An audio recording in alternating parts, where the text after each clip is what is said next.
Dear students, आज हम समास के बारे में चर्चा करेंगे।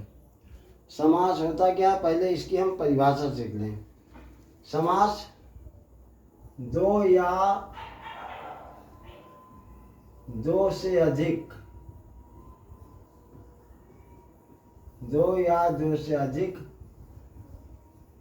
सार्थक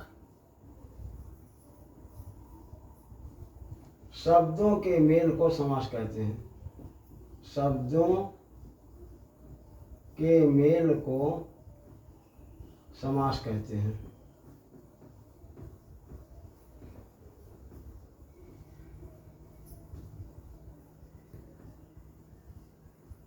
परिभाषा स्पष्ट हुई?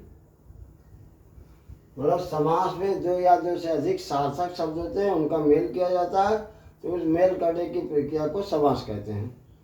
समास के भेद। समास 6 प्रकार के होते हैं। समास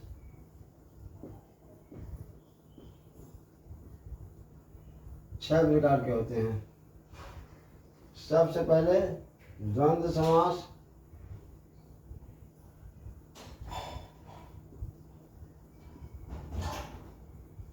दूसरा द्विगु समास,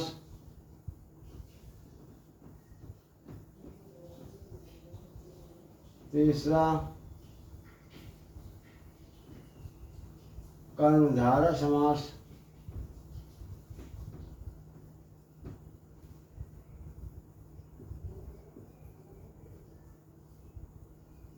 चौथा तत्पुरुष समास,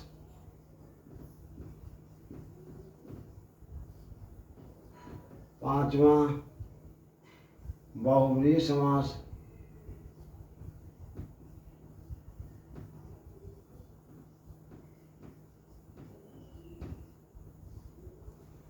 छठवां अव्ययी भाव समास।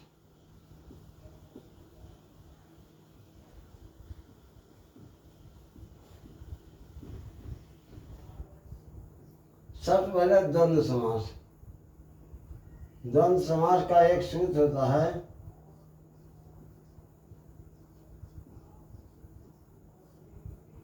चार्थे द्वंद्वः।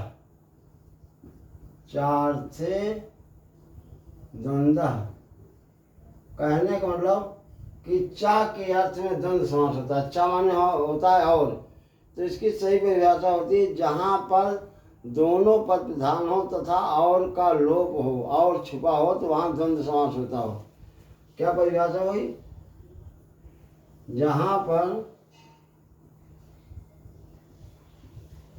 दोनों पद प्रधान हो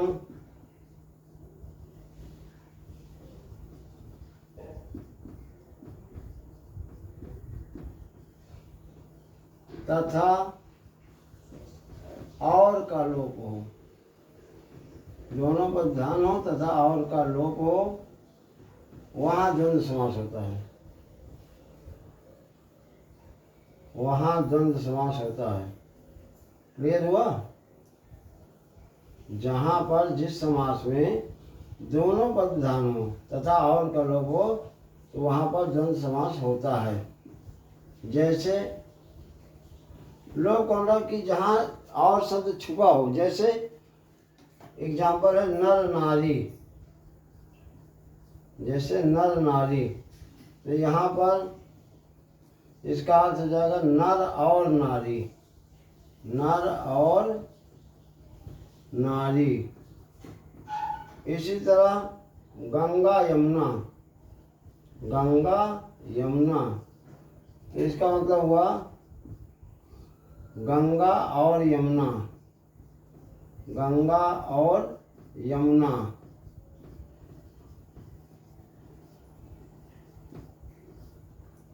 तीसरा माता पिता, इसका जब विग्रह करेंगे तो माता और पिता, तो तीनों समास विग्रह में देख लीजिए और शब्द छुपा है। जैसे नर नारी, जिसमें और शब्द का लोप है, नर और नारी। गंगा यमुना में भी और का लोप है, गंगा और यमुना। माता पिता में भी और का लोप है, माता और पिता, इसलिए ये तीनों उदाहरण द्वंद्व समास के हैं। द्वंद्व समास समझ में आया कि जहाँ पर दोनों पद प्रधान हो तथा और का लोप हो, मतलब और छुपा रहता है, लोप मान छुपा रहता है। ठीक, इसके बाद हम बताएंगे आपको द्विगु समास।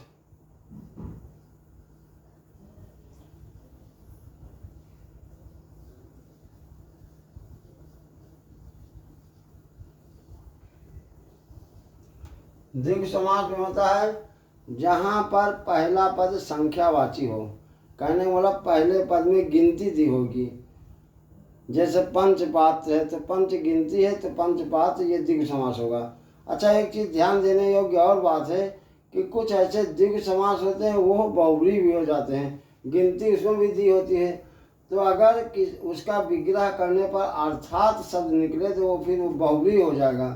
द्विगु और बहुव्रीहि में यही अंतर है। जैसे मान लो पंचपात्र है तो 5 पात्रों का समूह, ये द्विगु समास। 10 आनंद, उसका अगर विग्रह करेंगे 10 हैं आनंद जिसके अर्थात रावण, तो जहाँ पर अर्थात शब्द आ जाए तो उस समास को कह देते हैं बहुव्रीहि समास। ठीक, तो द्विगु समास में क्या होता है कि जहाँ पर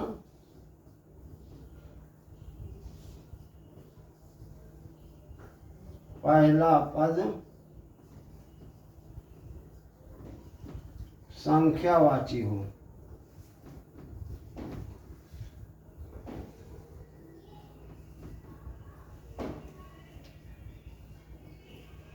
वहाँ द्विगु समास होता है।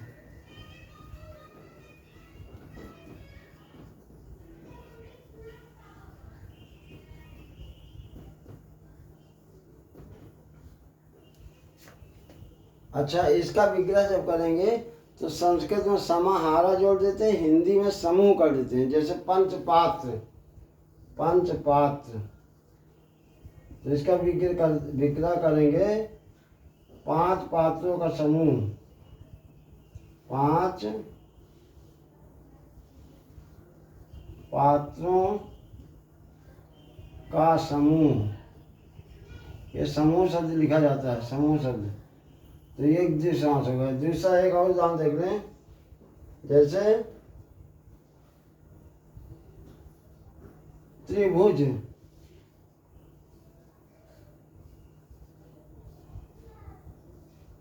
त्रिभुज का हो जाएगा 3 भुजाओं का समूह, 3 भुजाओं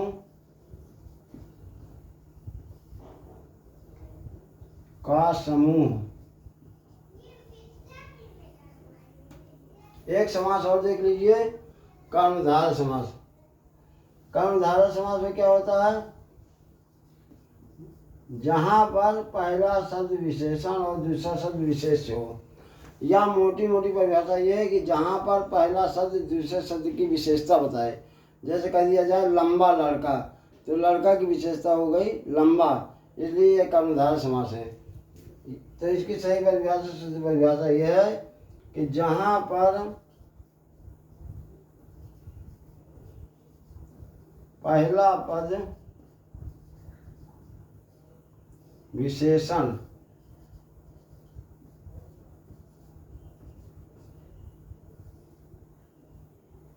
और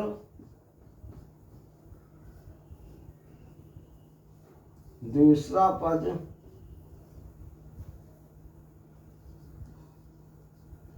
विशेष हो,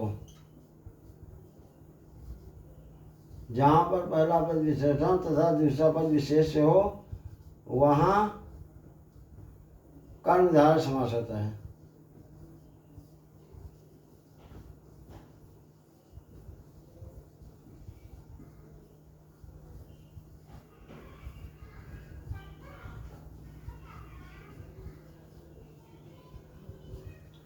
जैसे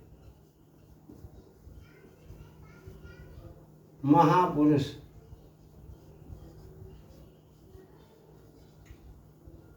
महापुरुष का विग्रह हो गया महान है जो पुरुष, महान है जो पुरुष।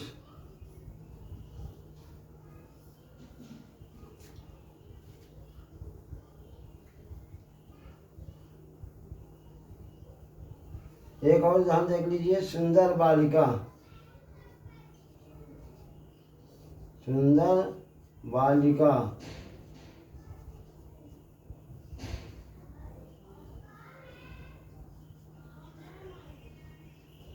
इसकी विशेषता हो, इसका विग्रह हो जाएगा सुंदर है जो बालिका। तो इस तरह हमने द्वंद्व समास, द्विगु समास और कर्मधारय समास के विषय में जानकारी दी। शेष हम समास की जानकारी अपने अगले वीडियो में देंगे। और आपने अभी तक हमारे चैनल को सब्सक्राइब न किया हो तो इसी तरह की अच्छी जानकारी लेने के लिए अवश्य सब्सक्राइब करें। और अपने जितने डाउट्स हों या अपने जो क्वेश्चन हो, उन क्वेश्चंस या डाउट्स को हमारे कमेंट बॉक्स में लिखें। हम शीघ्र ही आपके डाउट्स या कमेंट को, आपके डाउट्स को हम शीघ्र ही दूर करेंगे। Thank you.